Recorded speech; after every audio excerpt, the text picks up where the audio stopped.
ولا تنكحوا المشركات حتى يؤمنن ولأمة مؤمنة خير من مشركة ولو أعجبتكم ولا تنكحوا المشركين حتى يؤمنوا ولعبد مؤمن خير من مشرك ولو أعجبكم أولئك يدعون إلى النار والله يدعو إلى الجنة والمغفرة بإذنه ويبين آياته للناس لعلهم يتذكرون ويسألونك عن المحيض قل هو أذى فاعتزلوا النساء في المحيض ولا تقربوهن حتى يطهرن فإذا تطهرن فأتوهن من حيث أمركم الله إن الله يحب التوابين ويحب المتطهرين نساؤكم حرث لكم فأتوا حرثكم أنى شئتم وقدموا لأنفسكم واتقوا الله واعلموا أنكم ملاقوه وبشر المؤمنين ولا تجعلوا الله عرضة لأيمانكم أن تبروا وتتقوا وتصلحوا بين الناس والله سميع عليم لا يؤاخذكم الله باللغو في أيمانكم ولكن يؤاخذكم بما كسبت قلوبكم والله غفور حليم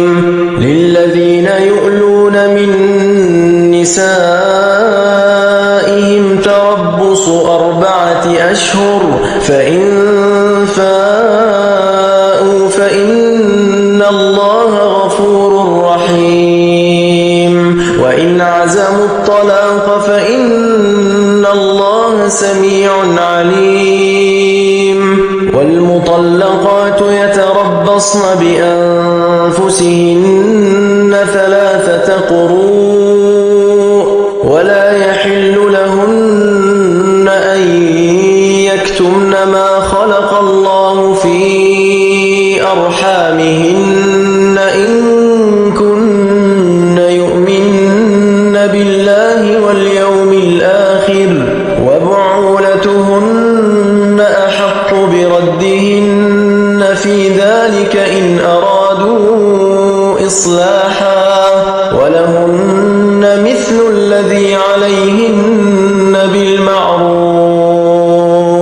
وللرجال عليهن درجة والله عزيز حكيم الطلاق 2 فإمساكم بمعروف أو تسريح بإحسان ولا يحل لكم أن تأخذوا مما آتيتموهن شيئا إلا أن يخافا ألا يقيما حدود الله فإن خفتم ألا يقيما حدود الله فلا جناح عليهما فيما افتدت به تلك حدود الله فلا تعتدوها ومن يتعد حدود الله فأولئك هم الظالمون فإن طلقها فلا تحل له من بعد حتى تنكح زوجا غيره فإن طلقها فلا جناح عليهما أن يتراجعا إن ظنا إن ظنا أن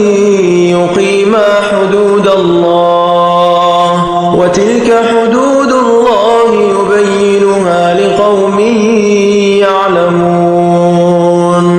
وإذا طلقتم النساء فبلغن أجلهن فأمسكوهن بمعروف أو سرحوهن بمعروف ولا تمسكوهن ضرارا لتعتدوا ومن يفعل ذلك فقد ظلم نفسه ولا تتخذوا آيات الله هزوا واذكروا نعمة الله عليكم وما أنزل عليكم من الكتاب والحكمة يعظكم به واتقوا الله واعلموا أن الله بكل شيء عليم وإذا طلقتم النساء فبلغن أجلهن فلا تعضلوهن أن ينكحن أزواجهن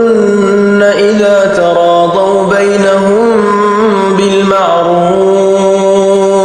ذلك يوعظ به من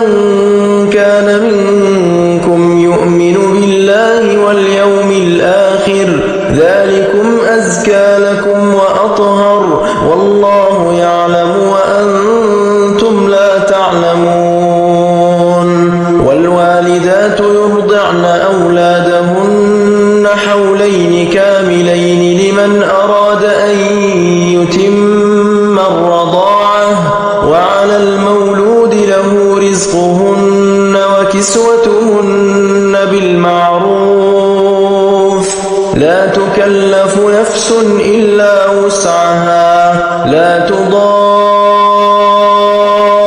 والدة بولدها ولا مولود له بولده وعلى الوارث مثل ذلك فإن أرادا فصالا عن تراض منهما وتشاور فلا جناح عليهما وإن أردتم أن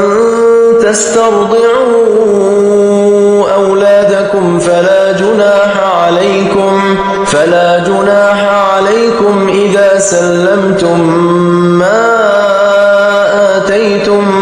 بالمعروف واتقوا الله واعلموا أن الله بما تعملون بصير